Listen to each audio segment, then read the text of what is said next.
Hello everyone, good afternoon. I'm Rob Street, Director of Justice at the Nuffield Foundation. And on behalf of the Foundation, I'd like to welcome you to today's event, looking at the evidence on the relationship between poverty and child abuse and neglect. We're very pleased to have funded Paul's study that you'll be hearing about today, which in addition to its importance in its own right, also connects strongly to our wider priorities across the Foundation, including our current projects on the changing face of early childhood and the work of the Nuffield Family Justice Observatory. And of course, it all feels especially timely given concerns about the cost of living crisis and families in poverty, as well as the current spotlight on the children's social care system. So just before we start today, a few points of housekeeping. Firstly, a reminder that attendees will not be visible or audible during the webinar. Secondly, after the presentation and panel responses, there will be time for discussion and answering your questions. So if you'd like to ask a question, please do so by typing it into the Q&A box. If your question is directed to a particular speaker, please highlight this. We will keep the chat open too, but please use the Q&A box for questions to the speakers. We also have closed captions in English, which you can access by clicking on the CC icon on the screen near the Q&A. And lastly, the webinar is being recorded and will be available after the event, as will the slides from the presentation. So with that, I'm delighted to introduce our chair for today, Des Holmes. Des, of course, is the Director of Research in Practice, a non-profit organisation that supports evidence-informed practice with children and adults. And she'll be a familiar face to many of you, I'm sure. So Des, welcome, and over to you. Thank you very much indeed, Rob. Really good to be here, colleagues. I'm absolutely delighted to be chairing this event. It feels like a real privilege to be learning from and alongside all of you, colleagues on the panel, but also colleagues in the audience. I want to add my thanks to the research team for all their immensely hard work, and also to Nuffield actually for funding such vital research that has clearly never been more timely. And as you say, Rob, whether it's the cost of living crisis facing so many citizens today, to the frequent analyses of rising demand facing children's services, it feels very clear to me that evidence like this review has never been more important. And I would add that the calibre of national debate on these issues really highlight how essential it is that we have independent, values-driven research funders like Nuffield working in the sector. I say it's a real privilege. It's also an absolutely daunting pressure to be in charge of timekeeping in a session that I know will be so full of rich insights. Now, if we were together in person, I would have pastry crumbs on my blouse, but I would also be able to make elaborate hand gestures to our speakers about timing and tap my watch in all sorts of passive-aggressive ways. There are many benefits to virtual working, colleagues, but I'm yet to find a polite way of stopping mid-flow someone that I respect as much as I respect our speakers. So wish me luck on that front. In terms of how the session will run, so that folks know how they can contribute, in a moment we'll be hearing from Professor Paul Bywaters, one of the authors of this new report. Many of you I know would have followed Paul's work with interest over recent years, and I highly commend to you the Child Welfare Inequalities project that Paul has been so instrumental in leading. Today, here comes the first of my subtle time prompts, Paul. Today, Paul is going to achieve the almost impossible by condensing dozens of studies, covering really quite complex messages, sharing these in his usual nuanced and thoughtful way, and doing all of that in just under 20 minutes. My thanks in advance, Paul. Did you spot the prompt there? Just after we hear from Paul, I'm really pleased to say that we'll then be handing over to two really important and I think very wise sector leaders representing respectively statutory and the voluntary or charitable sector. Charlotte Ramsden, many of you will know, is the immediate past president of the Association of Directors of Children's Services and has the small matter of a day job in that she's the Director of People in Salford. We'll also then hear from Joseph Howes, who's the chair of the End Child Poverty Coalition and CEO of Buttle UK. Buttle UK is a charity that many of you will know, dedicated to helping children and young people in crisis in the UK, particularly those living in financial hardship. My thanks in advance to Charlotte and to Joseph for distilling their very considerable wisdom into just 10 minutes each. As Rob says, please do use the Q&A function, not the chat function, to post questions. Once we've heard from our three speakers, we'll have around 20 minutes to explore questions. And an early heads up to colleagues in the audience, there may well be many of you who are really well placed to comment on a question. So please don't think you're off the hook by virtue of being off camera with a muted microphone. We're very, very keen to draw on your expertise as well. For colleagues who are into tweeting, I am myself, we have a hashtag for this event. For colleagues who aren't into tweeting, don't worry, hashtag is not a legal high. It's an entirely appropriate term. If you're tweeting about this event, please do use the hashtag Bywaters Review. That's BYWATERS Review, REVIEW. And it's good practice, colleagues, to capitalise Bywaters and Review. I only learnt this recently myself, but when we capitalise separate words in a hashtag, it can be easier for colleagues to follow and to read and access those messages. So please do use the hashtag to share the messages and insights from this event via Twitter for the colleagues who couldn't join us. I'm delighted we have nearly 400 colleagues joining us, but there are many, many more across the sector who would find today's learning valuable, I'm sure. This event was advertised far and wide. As I say, we have several hundred people with us today. Whether your expertise comes from professional experience, from academic study, or from lived experience, your contribution is hugely valuable. I'd also encourage all of us, especially those of us with speaking roles, to remember those diverse perspectives we have represented here today, and to ensure the discussion we have is as inclusive and accessible as possible. And on that note, actually, in light of the very short amount of time we have here today for such a big topic, and Nuffield's commitment, quite rightly, to sensitive and ethical engagement rather than tokenism, this panel does not include someone who's explicitly been asked to share their personal lived experience of poverty or indeed of abuse and neglect. It is, however, our collective responsibility that the voice of lived experience doesn't get lost, diluted, or ignored in this wider debate. One question I'm already keen to hear speakers' views on is how we ensure that all of us, whether practitioners, sector leaders, or researchers, engage with and respect the expertise of those whose lives this research is about. I don't need to tell colleagues here today that every statistic is a human being, so let's hold them in mind throughout this session. I think that's all I wanted to say by way of introduction. I am absolutely thrilled to be welcoming Professor Paul Bywaters to share his messages. I'm even more thrilled he tells me it comes in just under 20 minutes. So if I had a gold star available, Paul, you'd be first in the running. Let me hand over to you now. And you're going to be doing a very elegant double act in terms of the slides being shared. So I'll pad for a couple of seconds to make sure Nuffield colleagues have those lined up for you. Very, very warm welcome, Paul. Thank you.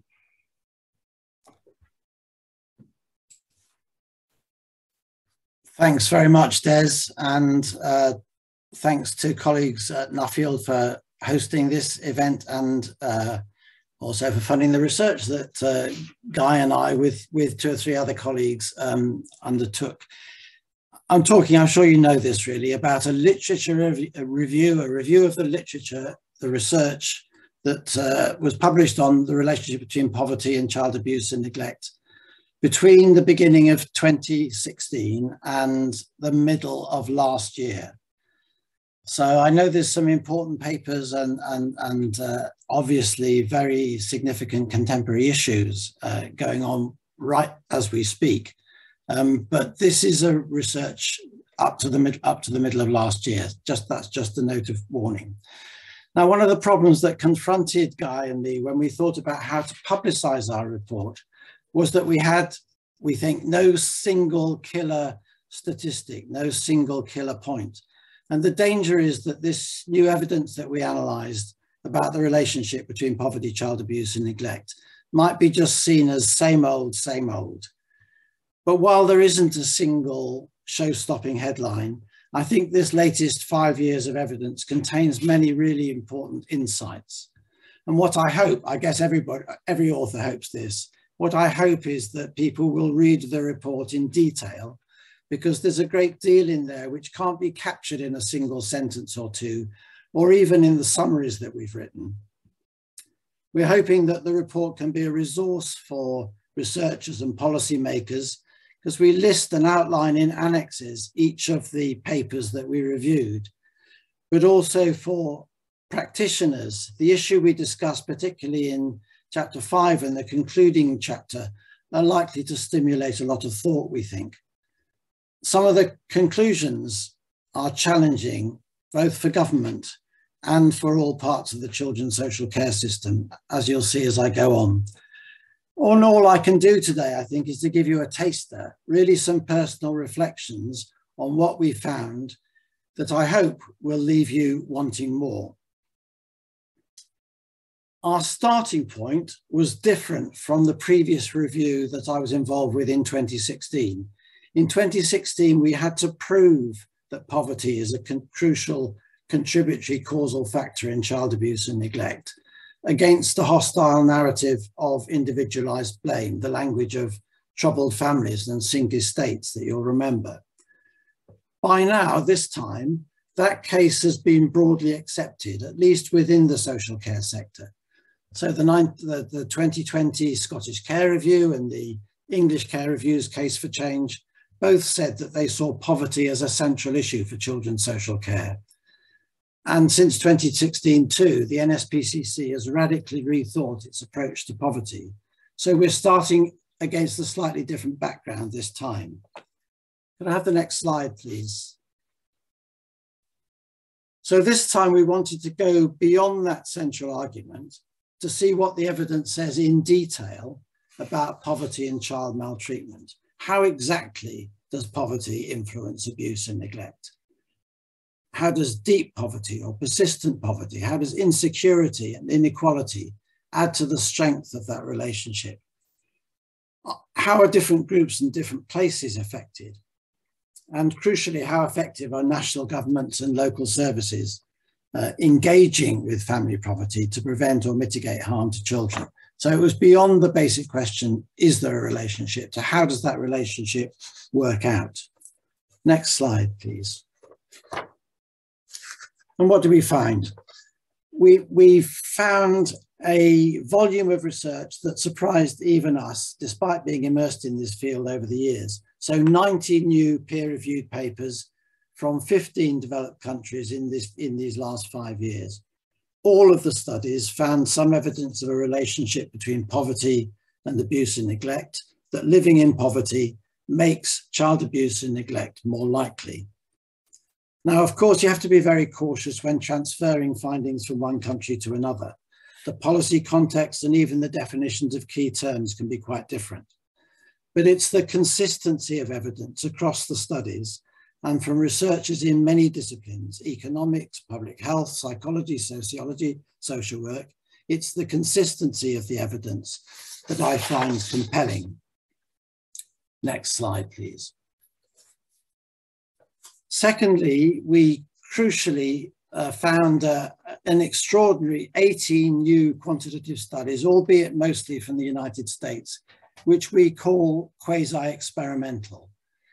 These are studies where the rates of abuse and neglect are measured in two large equivalent populations or at different points in time. The only difference between the two populations is that one has more economic resources than the other. Families in one have more resources than the other. That results from something like an increase in benefit rates or the minimum wage or a sudden economic shock like a mass layoff or benefit cuts. All of these 18 quasi-experimental studies found a significant difference in abuse and neglect rates when the only thing that had changed, so the only possible cause, was the economic circumstances of the families. And these significant differences cumulatively over time become large. We also found in the literature a useful body of qualitative evidence about what life is like for families in poverty and how that's viewed by social workers. And this too is often very telling, and I'll touch on that again later. In summary, the evidence that poverty is a causal factor in abuse and neglect is much stronger than it was 5 years ago. Next slide, please. So I'm going to cut absolutely to the chase and frame the rest of the talk around the three recommendations that we make. The first is that despite this explosion of evidence, much more in detail needs to be known. Of course, a researcher is always going to say we need more research, but let me just pick out 4 examples. There are suggestions in the literature that disabled children are more likely to be the subject of harm than children who are not disabled. But we found in these 5 years hardly any evidence on this issue. But there is recent evidence that families with disabled children are being viewed more through the lens of risk of harm than the lens of need for help. So we urgently need more research around disabled children, abuse and neglect. Second, I think we really don't understand well enough how ethnicity and racism work out in the mix of poverty and child abuse and neglect. We need studies which are co-produced with communities to get to grips with understanding the profound inequalities involved. We need to learn how it is that some ethnic groups have so much lower rates of abuse and neglect than others. Many studies we looked at controlled for ethnicity, but don't actually examine how race and racism play out. Intersectionality, all dimensions of intersectionality, how age, gender, disability, ethnicity interact with poverty, need to feature more prominently in research and understanding. We also think research needs to focus on inequality as well as poverty. There isn't a simple binary divide between families in poverty and those who are not. But we found no studies that looked up the social scale at abuse and neglect in better off families. And that means that we can't see what it is that families can buy that protects their children from abuse or prevents abuse coming to the attention of services. Poverty is a key factor in demand, but poverty is just part of the bigger picture of inequalities in children's chances of being in contact with children's social care. And fourthly, on the research point, there are very few studies which evaluate interventions that aim to prevent abuse by responding to poverty either at the family or neighbourhood level, and none that aim to reduce inequalities in rates between children in different places and different circumstances. There's so much that we don't yet know in sufficient detail. Next slide, please. Crucially, and this is our second recommendation, the evidence suggests that as a generalization, local frontline services need to do better, much better, in engaging with families about their socioeconomic circumstances. I started as a social worker. I taught social work students for 30 years, and I know how well-intentioned almost all social workers are, but I'm forced to face the possibility not only that services too often fail to engage helpfully with families about money pressures, debts, employment, housing, homelessness, but that the current processes may sometimes make things worse, for some families at least.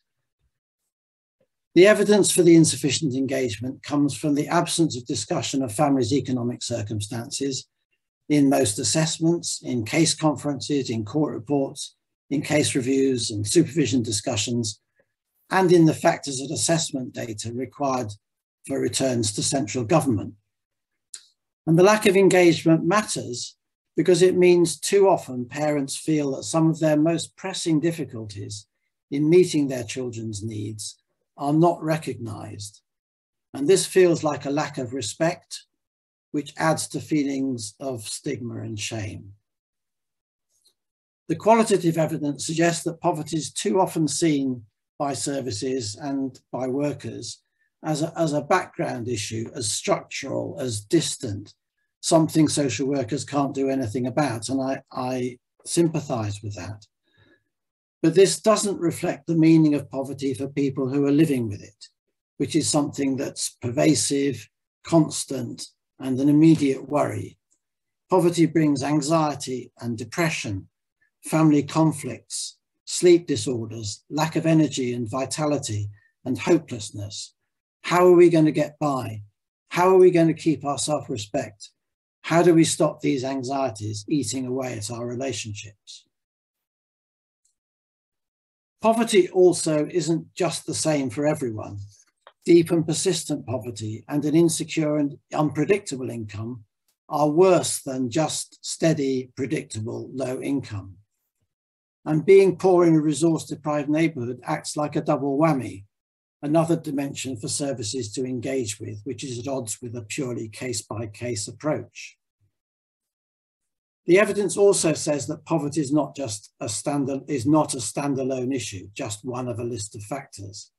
Rather, it's intimately connected with other factors that get more attention: mental health, domestic violence, self-destructive behaviours. If you're poor, all of these things are more likely. And if you experience these things, you're likely to become poorer.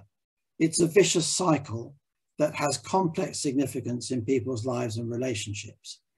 Money has symbolic as well as material meanings for all of us, with powerful consequences in our relationships that are both emotional and practical. So policies and services have to find better ways to get to grips with this more complex view of what poverty entails. Because where financial and material difficulties are attended to by services, relationships between families and social workers are better. I think that'll only happen at scale when social workers are expected to engage with these issues by the organisations they work for, and when they feel they have something useful, something concrete to offer to families. So the responsibility lies at all levels in the local system, not just at the front line. That means leaders of local services building interagency, multidisciplinary strategies to minimise and mitigate the effects of poverty, as I expect Charlotte Ramsden will talk about later. But it also means social workers re-examining their own attitudes and responses to poverty as a core element in child protection. Next slide, please.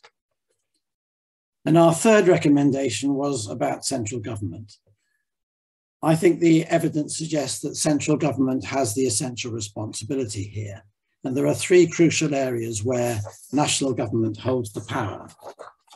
And first, obviously, national governments are responsible for macroeconomic policies that frame income, employment and housing and create what I call the infrastructure for family life. And that's the bottom line for child protection. The governments are also responsible for a range of policy areas connected with poverty that form the context of children's social care services. Policies dealing with domestic abuse, with mental health, education and immigration, for example. We found evidence that too often these policies can conflict with the principle that children's welfare should be paramount. So the interaction of policies on social work with benefits policies, housing policy and migration mean that interventions can sometimes make things worse. An Australian study details how the removal of a child because of abuse can trigger a loss of benefits and in turn the loss of housing rights, making reunification and recovery so much more difficult. There's similar research in England. Another example is policies around families with no recourse to public funds or the right to work, which conflict with children's well-being. The evidence suggests that these interconnections are poorly understood in government. The policies are not seen as crucial to effective children's social care. And thirdly, of course, governments set the direction for children's social care, decide on the level and distribution of funding, the orientation and resourcing of the court system, what data is collected, the management of quality through Ofsted and the workforce through Social Work England, and it issues guidance. It's striking that working together doesn't mention family poverty, income or employment once. Next slide, please. So the government holds so many levers that set the context for local practice, and they also set the tone. The hostile environments of the benefits and immigration system and the pervasive focus on risk in children's social care, powerfully fueled, of course, by the small number of dreadful cases, give the message that, or can give the message that government's not on the side of parents who are struggling, but sees them as the problem. And families' expectations and experiences of children's social care is too rarely one of support and help with the difficulties which are uppermost for them. In the current acute cost of living crisis, with child poverty predicted to rise by another 500,000, I think government, national government, has to do better if it wants to reduce the long-term personal harm and the economic costs of child abuse and neglect. And that means that the discussion about abuse and neglect shouldn't only be dominated by a focus on families, on what parents do and don't do, but also on services and on governments who provide or should provide the infrastructure for family life. And I think a key challenge for the care review is persuading government that the socio-economic context of family life is crucial for children's social care to be effective. COVID showed that governments can make very radical policy changes affecting the socio-economic conditions and the context of family life if they choose to, and equally that service agencies can significantly shift how they practice. But child abuse and neglect must be recognised as at least in part, a societal and neighbourhood issue, rather than just through the lens of individualised risk for changes to take place. The evidence we report in this study about the potential for prevention from government level intervention is powerful. So to conclude, our report talks quite a lot too about theorising, about explaining the relationship between poverty and child abuse and neglect, so that we can ask the right questions and produce better answers. There's a need to better understand in order to build better policies and practice. We need to understand the root causes of abuse and neglect, and we need to understand how poverty works in families' lives and how we understand the consequences of current patterns of engagement with families.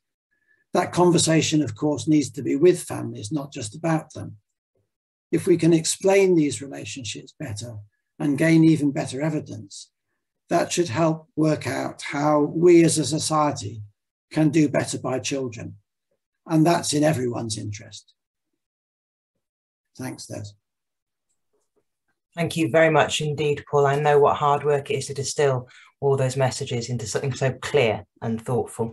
Really appreciate that. And I personally really appreciate the emphasis that I always hear you put on doing this work, this change making with families, not to them or on them, but with them. I think that's a really, really important sort of moral tone that you take in the work and that comes through in the literature review that you and your colleague Guy did. So I'll turn now to Charlotte, who I think is speaking first. And as I say, Charlotte is the Director of People Services in Salford, but also brings a national perspective, having only very, very recently stepped down from her President of ADCS role. Charlotte, let me come to you, please. Thank you so much, and it's lovely to be here, and I'm hoping some slides are going to appear.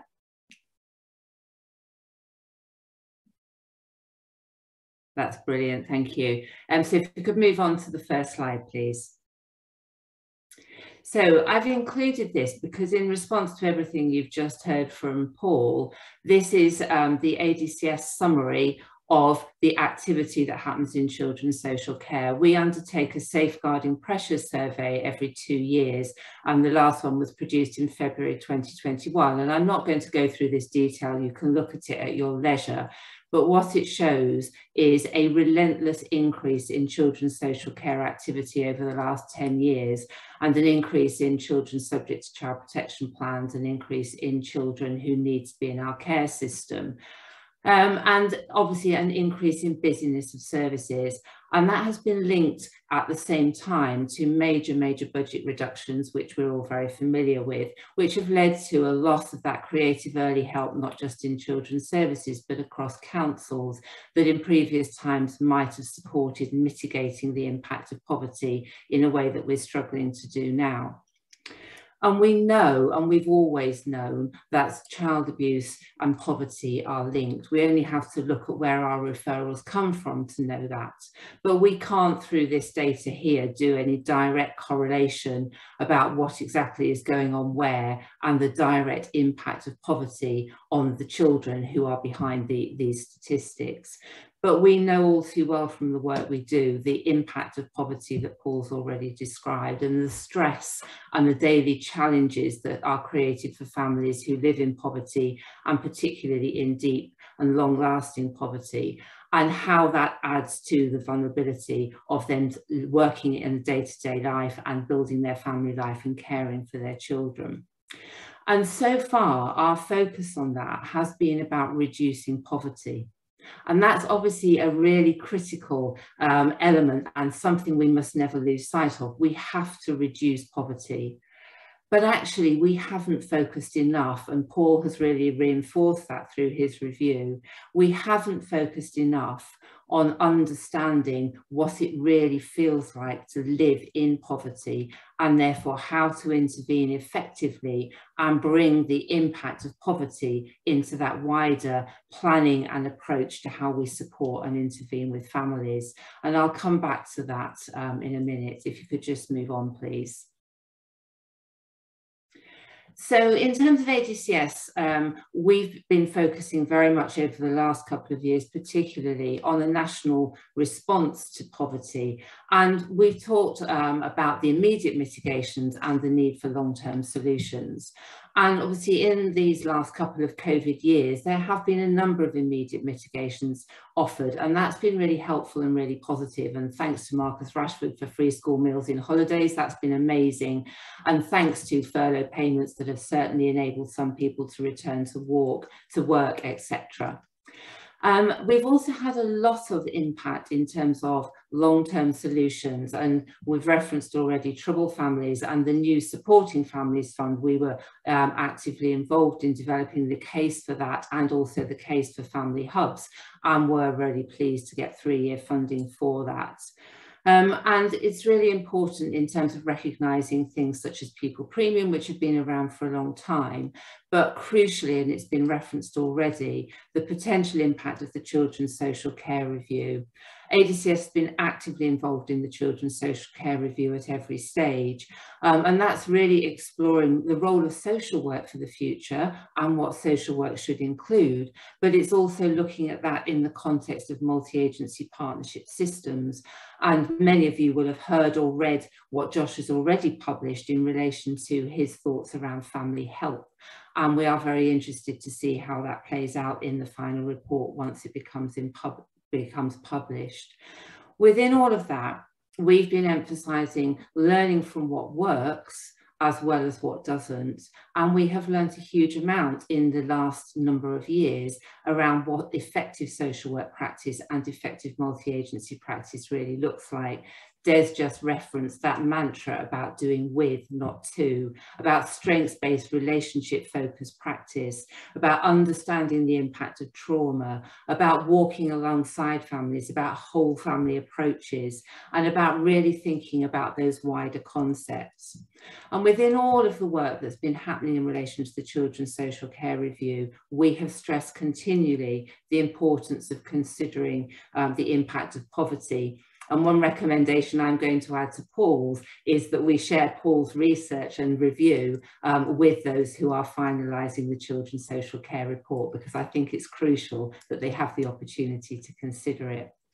We know too that the government are talking about a levelling up agenda, but all of this is absolutely only scratching the surface, and we have campaigned for a long time about the need for a long-term child/family poverty reduction strategy that really has proper investment and a proper understanding of what it is that makes a difference to families in order to deliver effectively for the future. If you could move on, please. So how is all of that playing out? Those are the kind of the policy things, those are the practical solutions, as I say, the focus on the practical mitigations. During COVID, we learned a lot. COVID has been one of the most challenging, or possibly the most challenging experience that those of us involved in delivering services and receiving services have ever been through. But we learned a lot about rapid, effective interventions, just working together because we had to in the urgency of need. Food banks, food clubs, the management of short-term grant funding, the opportunities to deliver food quickly and work with families to support those immediate crisis needs. We worked in different ways. And I think around the country, well, we know that there is a varied investment remaining in things like children's welfare rights and debt advice and homelessness prevention. But we have learned so much in these last 2 years about how critical it is to broaden our concept of multi-agency working and include in our everyday thinking services that perhaps aren't written particularly into things like working together to safeguard children currently, but must absolutely be part of our future planning. So the reflections that are going on at the moment, really emphasised by everything that Paul has shared, is that we need some different long-term solutions. At the moment, practice is really varied. So in Salford, just using Salford as an example, because I'm a strategic director for people and I manage welfare rights and I manage homelessness, we've woven our system together. So our children's services have welfare rights and debt advice in our front door multi-agency safeguarding hub. And we also have them in our family hubs. We also have a protocol around risk of homelessness and a pre-action a plan so that we intervene on a multi-agency basis to reduce the risk of homelessness. We've also had a Poverty Truth Commission where we've really heard from people experiencing deep poverty and what life is like for them, and done our best to weave that into the way that we respond. But we know that we've been fortunate to protect some of those services in a way that not everybody has. And that whole approach to holistic family assessments and interventions at all levels of need, everybody recognises how important that is. The resources to deliver, people are really struggling with that. But this review will absolutely reinforce that we need to do more about that. We are already nationally recognising the importance of those holistic assessments that are whole family assessments. But at the moment, the bits that relate to poverty are very much about practical mitigations. And of course, the ability to intervene at a practical level depends on resources being available. There is much more that we need to do. So in terms of multi-agency services and social work, we understand the impact of poverty, but we don't understand how to intervene to mitigate that. We don't have that professional expertise, and Paul's already recommended that there needs to be further research around that. We've done so much work over a multitude of years around what is known as the toxic trio. So the impact of domestic abuse, drugs and alcohol, and mental health. We've got multi-agency systems that include those support services from an adult perspective so that we are able to offer whole family approaches. We are not yet able to walk in the shoes of families who are experiencing deep poverty. And we need to understand, as well as we do the details around the impact of, say, domestic abuse, the impact of living in deep poverty and how that affects the mental well-being of people and that daily anxiety and the ability that they have to parent their children. And if we are able to develop our expertise on that, we then need to expand our current multi-agency teams and our thinking for a proper response to deliver the impact of family help that includes a genuine understanding of the impact of poverty. So I'm advocating a toxic trio +1. And if anybody can think of the right words that include 4 elements, please do put them in the chat, because I couldn't think of one when I was putting this together.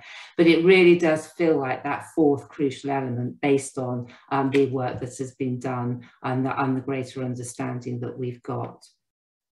And I think the other opportunity we have linked to the government's publishing of the white paper and the SEND green paper is that real expansion of education, employment and skills support, because we know that in the long term, bringing people out of poverty requires some of that long-term and strategic thinking about giving people hope and giving people opportunities.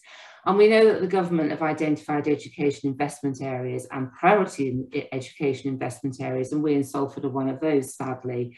But it gives us that opportunity to put increased emphasis where it's really needed.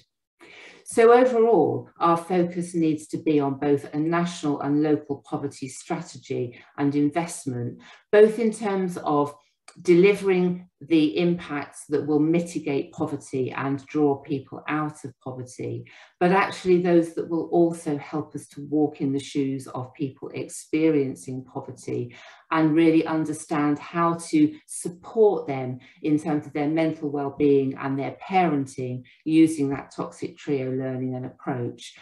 And this is not the responsibility of any one professional individual. This is a multi-agency system approach. We need all professionals involved in multi-agency working to have that expertise.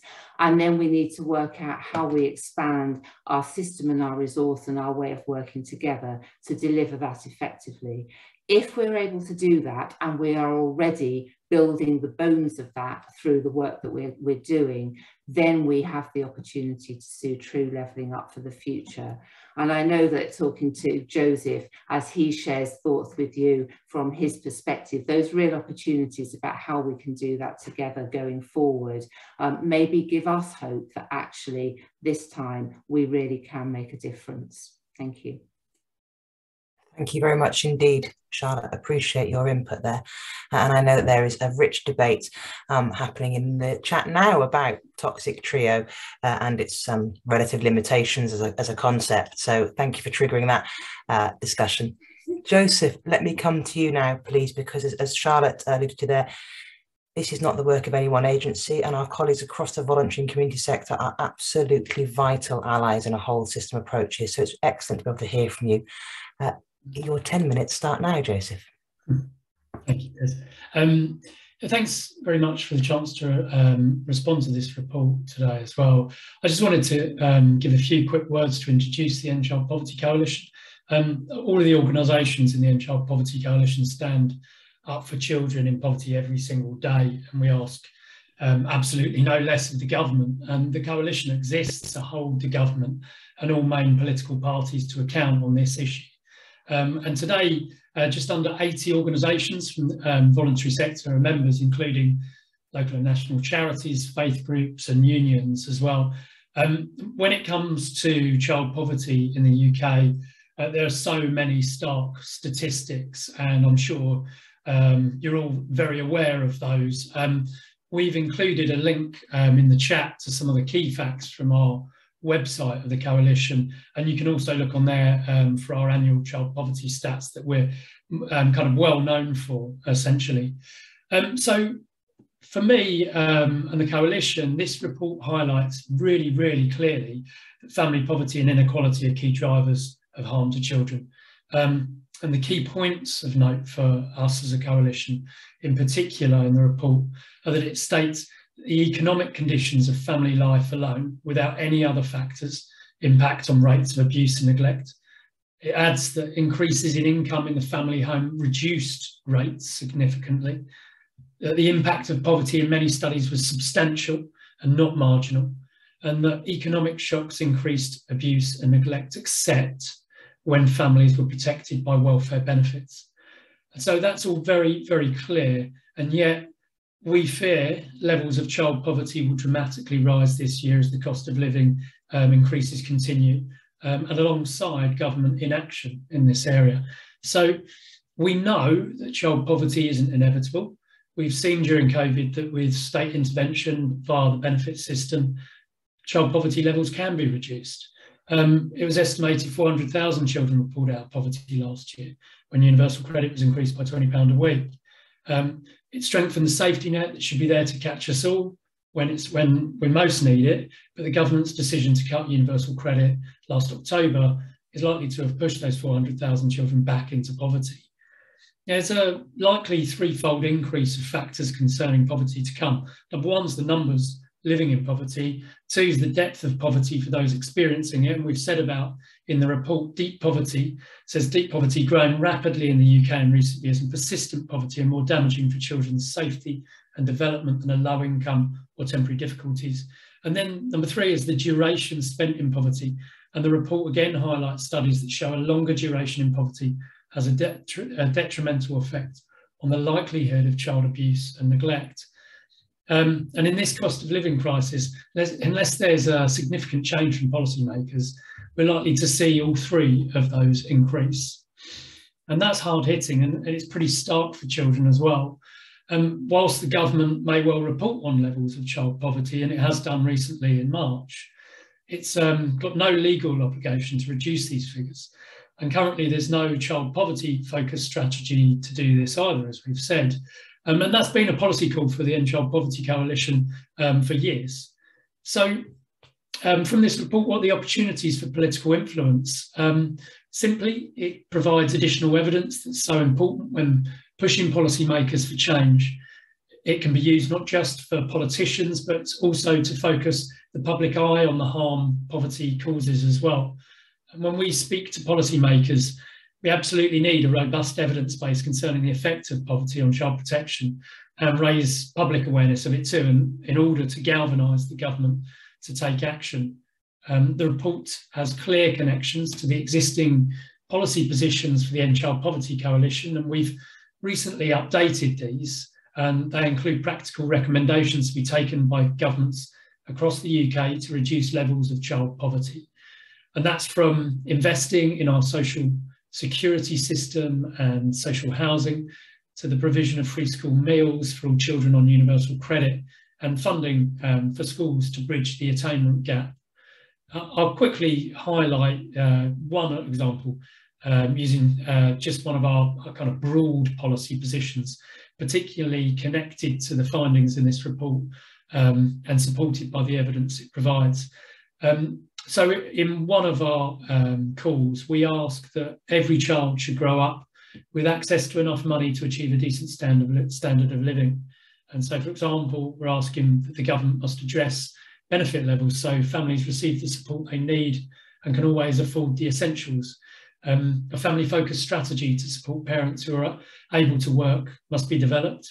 The government must ensure locally managed funds are available to help families when they're in crisis. And further financial support should also be provided to families who are caring for a disabled child.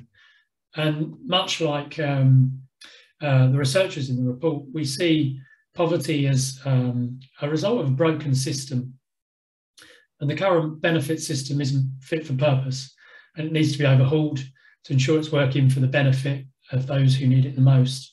An additional provision from government through universal credit, as I said before, it helped to reduce the numbers of children in poverty. And this report highlights studies that provide specific evidence of the protective effects of additional income in the form of welfare benefits.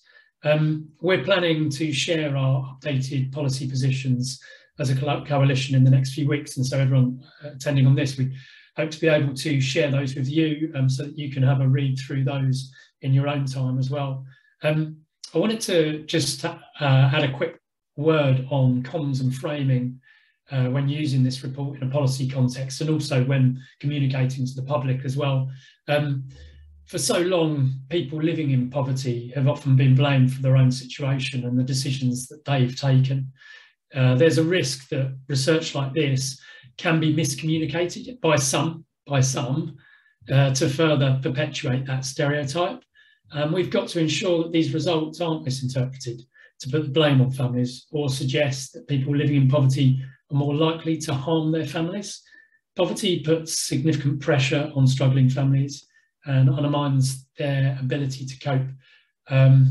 It's not about the individual bad decisions on the family's part. Poverty is corrosive, and financial support for families isn't stepping up right now. It's actually losing its value instead, and it's turning up the pressure on so many more families.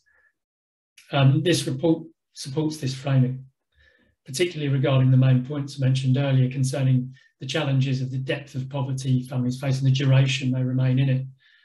Also highlights the challenges of stigma and shame, and Paul's mentioned that, and these can also be increased and caused by responses that make things worse for families. So I think it's also worth highlighting from the report, and I don't think anyone's said about it yet, but the report kind of highlights that as yet almost no research has studied better off families, although in England a significant number of abuse and neglect cases come from these families. So more research is clearly needed here. The use of language is also really important when pushing for policy change. One of the report's recommendations to reduce harm is to create national levelling up policies that cut family poverty. And although the government's levelling up agenda that we talked about makes no mention whatsoever of poverty, leave alone child poverty, we need to use the government's own language when making our own case for change. The report provides specific evidence of the protective effects of additional income in the form of welfare benefits. And by levelling up and investing to help poor families through higher benefits, for example, we can prevent the need for larger costly interventions later. We need to demonstrate the economic cost to the UK of poverty in terms of children's social care costs and the knock-on effect on children's education, work and future outcomes as well.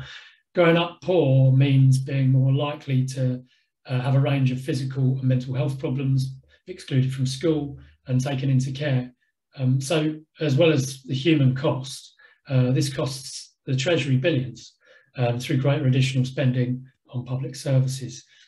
And in the same vein, we also need to be able to provide costed recommendations to the government to reduce child poverty using the evidence from this research to support the case for change.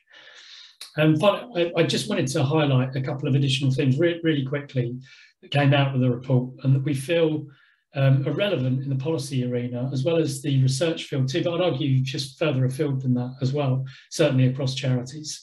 And I'm sorry I can't give any more time to this, but I really wanted to flag these up and how important they are. And I think we've touched on these so far as well, but first is the lack of intersectional research into the ways in which poverty affects family life highlighted in the report. There's a huge gap in the evidence base and something we'd really urge to be developed. And we know that poverty doesn't impact all families equally. If you're a woman, a person of colour and disabled or have a disabled child, you're far more likely to experience poverty. And actually when we were updating our recent policy asks, we really reflected on how we can improve that kind of intersectionality through those asks as well. And it's a challenge, but we need that research to step alongside us with that. And then secondly, the report calls for more research that's co-produced with those that have experience of poverty and the need to hear the voices of those whose lives are mentioned in the research. It's something we've begun to do more within the coalition with our work with children and young people, and we really support that. This kind of evidence-based co-produced research will pack a real punch, and it won't just produce statistics, it empowers those living in poverty to shape their own future as well. Final thing for me, really quick call. If there are people on the call and you're interested in joining the End Child Poverty Coalition, we've added to the chat Rachel's email, who you can contact and chat with her about joining. We'd really love people to join the coalition so we can be stronger in our unified cause. Thank you. Thank you very much indeed, Joseph. Really helpful to see. And I see that a colleague has responded in the chat. There was indeed some very interesting work by Professor Claudia Bernard, which did look at affluent families, particularly how social workers encountered working with them. Certainly much more need for research there. So colleagues, we're going to open up for 18.5 minutes questions at this point. It's a very tightly run ship, I tell you, at this end. So I'll just remind you, if you can use the Q&A function to post your questions. Keep using the chat for, general networking, swapping contact details, sharing links, and a vehicle for any political despair you may need to express. But the Q&A function is what you want to use to posit questions, and you can upvote questions from others, which will really help me, certainly, and I think will help our speakers as well. Whilst you're gathering your thoughts, I want to just pick up very briefly on something, Joseph, that you raised, and I wanted to continue naming. This is not an event about ethnicity, or indeed about disability, and certainly if it was an event about ethnicity, there are many better people than I to chair it.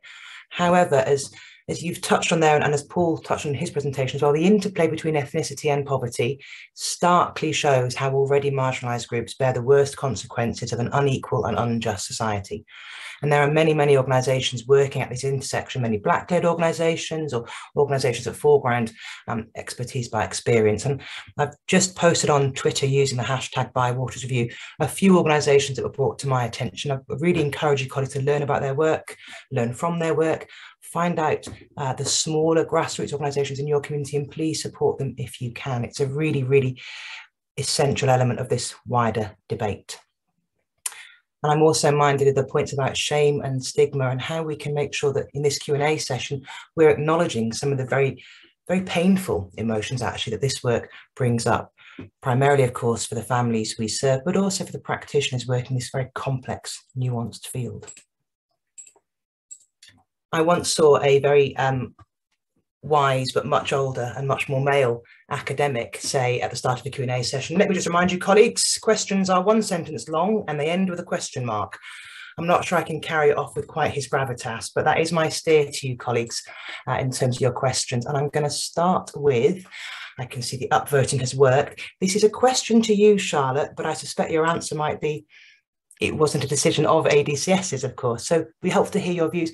The question is around why there's a pilot for family hubs and funding a proportion, I think around 70 local authorities with a network, because that is predicated on local authorities often having to have resources and the time to go through the competitive process to win the opportunity, whereas the evidence, of course, would suggest that open access plus targeted services could be more effective. And I'll be the first but not the last person to mention Sure Start within that. Reflections from you, Charlotte, and I will open it up to other speakers as well. Thank you. So the short answer as to why it's only gone to that number of authorities is money. So if you remember, Andrea led a review about the importance of the work, learning from Sure Start really, about the early years and the importance of family working, which led to a bid in the spending review. The money that was allocated was sufficient to give, I thought it was 75, not 70 actually, but it might be 70 authorities the potential to open family hubs. But not enough for everybody. We did have a discussion with them as to whether it should be spread more thinly, but they've allocated the funding based on IDACI scores. So the Income Deprivation Affecting Children Index is the way in which they've identified the authorities who will be given the money. Those authorities have been contacted and they need to provide a plan to demonstrate that they can spend the money to meet criteria that have been set within that. So that is the simple reason. Obviously, we would advocate that if it's gone to some places, it should go to all. But at this stage, that's not something that I think the government has funding to do. So that's where it's at. Master in diplomacy as ever, Charlotte. Paul, would you like to take a run at the methodological shortcomings of such a formula? Sorry, that was rather leading. Do you have a view on how that's been decided? From the top with your mic on, please, sir. That's going to work better, isn't it?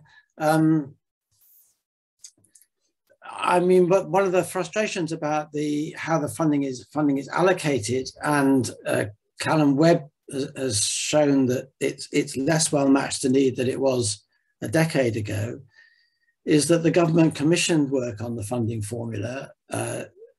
We did it, I was somewhat involved with a variety of colleagues, and we produced a revised funding formula based on the data, and nothing has come of that 2 years later. So part of the frustrating thing is that work's been done. The government commissioned the work, which would shift the funding formula. But of course, that's only going to shuffle the funding between local authorities. And the real bigger problem, I guess, is the massive cuts to local authority funding over 10 years, against the background of cuts across a range of policy. So it's, I don't think just spending on children's social care is the answer to this. We've been talking, all of us, about the wider levers that affect policy, that affect poverty and allied interconnected issues. So local authority funding is crucial, but the wider socio-economic, macroeconomic policies lie behind that.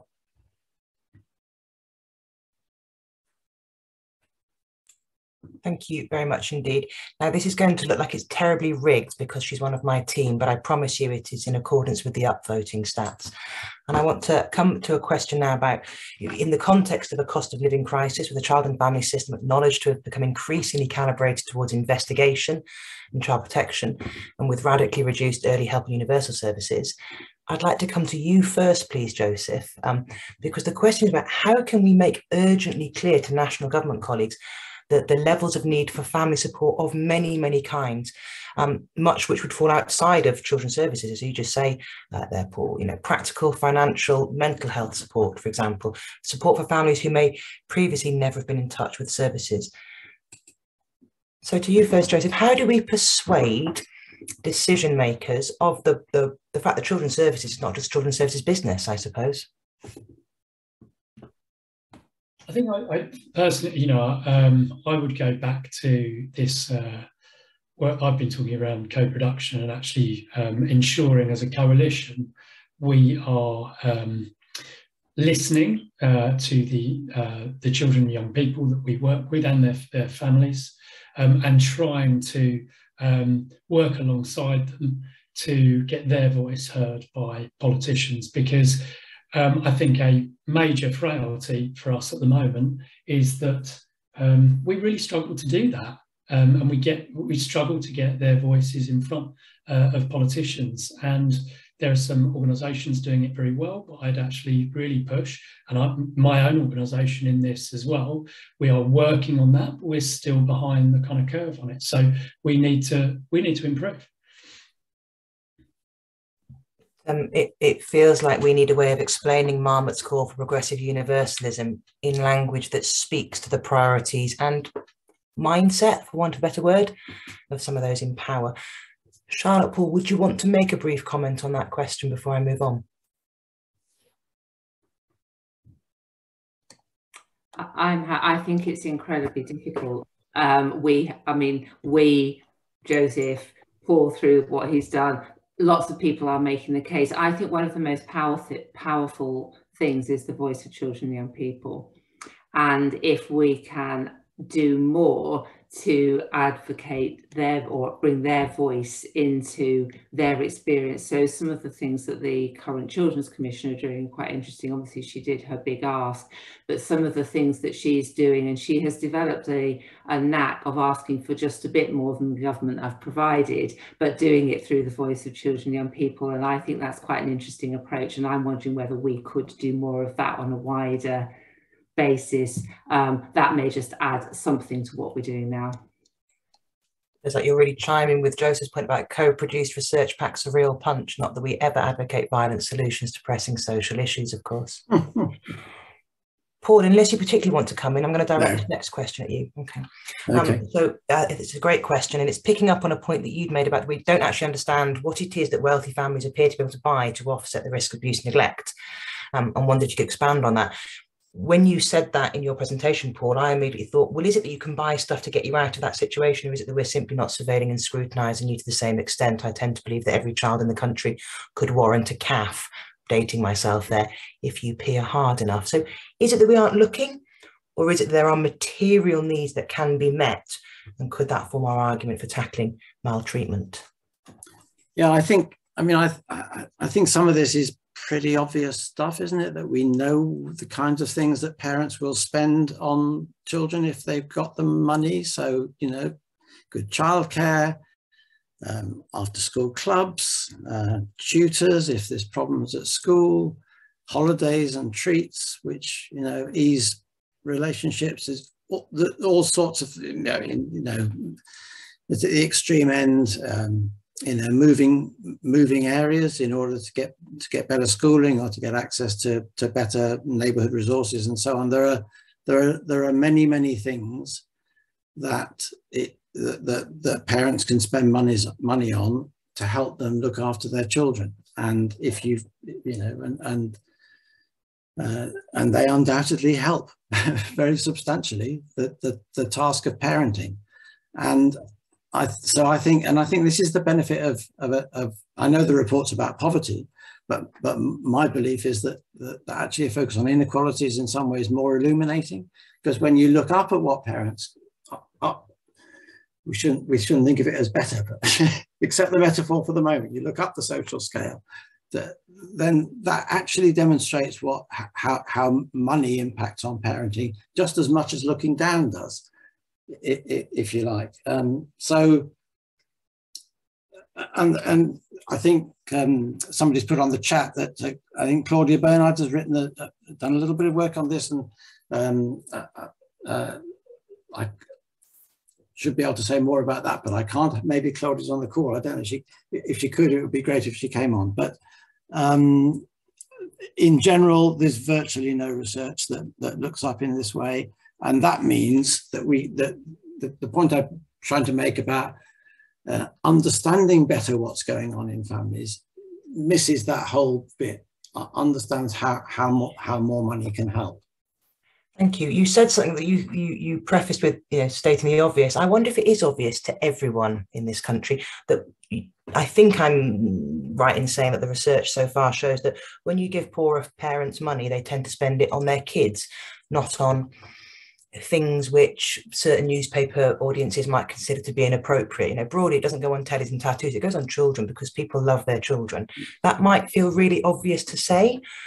My bias perhaps suggests that there is a wider narrative that doesn't believe that. Am I wrong? Yeah. No, you're right about that, and it picks up Joe's point really about how these stories are framed and how we talk about this stuff, and that it's crucial to have these examples at our fingertips. Now, I think my starting place is that almost all parents absolutely want to do their best by their kids. We're not all great at it, We get stuff wrong. We do things that are stupid. We have, we're all flawed human beings. And that applies to you whether you've got money or whether you haven't got money. Thank you. And it's, so it's easy to judge. Absolutely right. We should look at our own lives first. Thank you for stating what might seem obvious, but if we start from the premise that the vast majority of parents love their children and want to do right by their children, but may have different kinds of difficulties in enacting that desire. Let's say the obvious. That point about stories, I think, speaks to this next question here. It's picking up on some of the points that have been made about blame and stigma and shame. And that the questioner is wondering whether we need to much more forcefully include in our narrative, in our story, this issue of rights. Is it imperative to frame policy intervention and research in the language of rights? And how do we do that in our current political landscape? The example this colleague gives is mothers being supported through a large intervention which helps people who've had multiple children moved into care. And what their research, their evaluation showed was that their basic rights had gone unmet. So Charlotte, if I may come to you first, within the statutory sector, what kind of focus do we pay to rights, and is there space to amplify that more? And then I'll come to you, Joseph, please. I think absolutely it's really important to focus on people's rights. I think I would have chosen the word strength because I think sometimes we rush in thinking we have to rescue things, and actually when we listen well, what we discover is people whose lives are difficult but who have immense strengths, and actually that approach of focusing on people's strengths and seeing strong people determined to do their best, as you referred to, and drawing out their right to parent their child by giving them those opportunities and helping them to develop their strengths to do that. That's a much more positive and proactive way. And actually, the reference that was just made there about parents who've lost previous children to the care system, but then with that kind of approach are able to parent their children going forward. Those are really exciting things that we need to learn from. So absolutely, I think we should be using that rights-based, strengths-based messaging for everything that we do, not think that we have the solutions to people's lives, because we often don't. Thank you. I am conscious, colleagues, we could have a whole 15-hour seminar just on whose rights and top trumps of rights, and I recognise that, but appreciate your response. So Joseph, any comment from you around the voluntary sector's role in upholding rights? And in particular, picking on another question here, is there something around the role of the voluntary sector in enabling community connection and capacity building? And if so, how does that interface with this rights-based narrative we might want to generate? Yeah, I think it's... I was really furiously nodding about what you've been saying before, and I kind of connect the right side of things with what I do is like my day job, in a sense, Chief Executive at Buttle, and we provide items for children and young people. And when I think about rights, I kind of also reflect on there's a link to public perception about what children should have in their world as they grow up. And I think, Marcus Rashford obviously linked through to rights and being able to feed your children. And it was really interesting within COVID, because that started to, if you'd have asked me a few years ago, what are the things that you spend your money on at Buttle? I think things like IT would have been quite low down. But from COVID, within that first few months, where children were at home, suddenly public perception really changed around. The government steps in and really pushes for IT to be made available to children, with obviously voluntary sector also stepping in, as we did as well. But there's that kind of, what is the right of the child in terms of all of these items that they have? One thing that we really push on is every child should have a bed.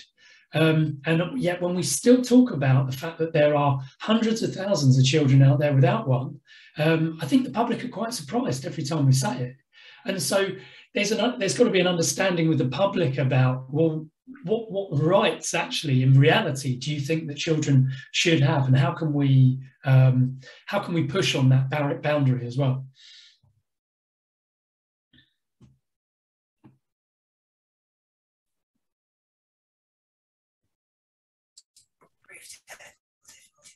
I do apologise.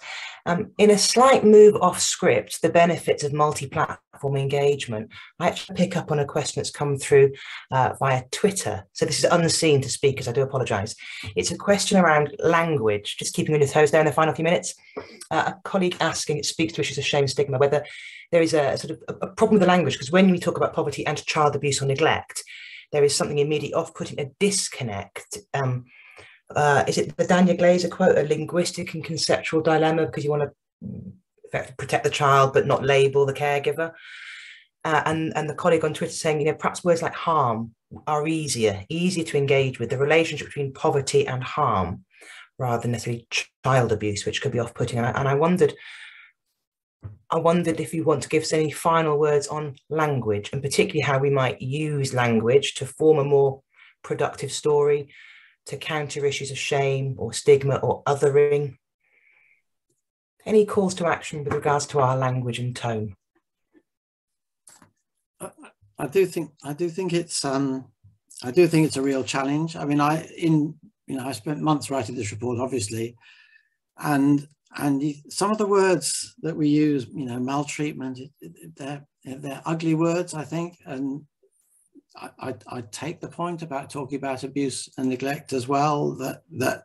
And I think one of the reasons why perhaps sometimes the not End Poverty Coalition, but the poverty lobby more generally hasn't wanted to engage with child protection is exactly this kind of fear of being that you're implying that poor parents are more likely to harm their children, which is absolutely not what I believe to be the case. Intrinsically, but that people under stress do things that they wish they hadn't done. It's more that kind of thing, and I think it. So yes, language is really important, and it might well be good if we could find some different words. And I think it's something made me think of something I was also wondering about.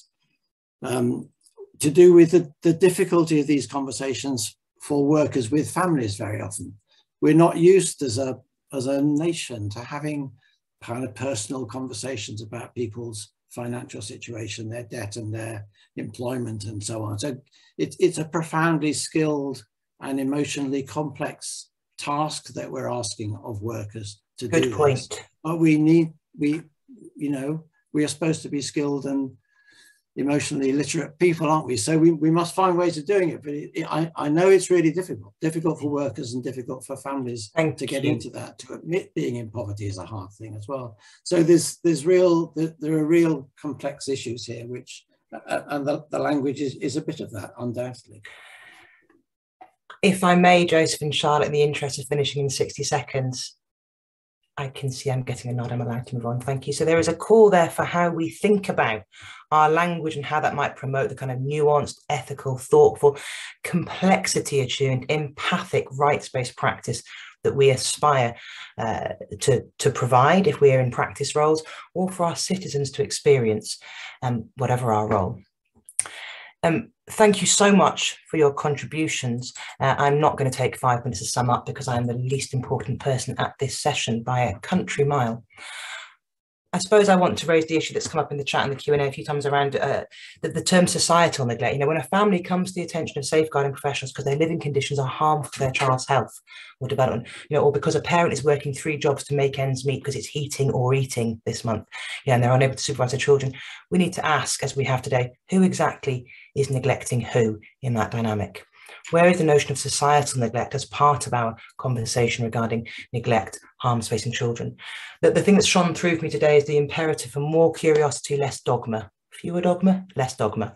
You know, when a child is at risk of experiencing harm, it is absolutely right that we explore the underpinning issues and conditions that might be driving this. And similarly, where a professional intervention is experienced as unhelpful or punitive, we have to explore the underpinning drivers and systemic conditions. And in both those instances, our curiosity must be collaborative, co-productive, and done in a way that enables learning and not blame. I'm reminded of a quote from Kate Morris and colleagues, produced as part of the Child Welfare Inequalities project, that poverty is the wallpaper of practice, too big to tackle, too familiar to notice. Well, I've no doubt, of course, that it will be hard to tackle, and the complexity of the message we've heard here today have reinforced that. But none of us will be able to say again that we couldn't notice it. Thank you very much indeed, Paul, and to Guy, and to everyone who supported you in bringing this really important review together. Huge thanks to Joseph and Charlotte for giving their time and wisdom so generously. Thanks as ever to Nuffield for funding work without fear or favour and irrespective of the political context that we are all grappling with. More review, please. Keep up the good work.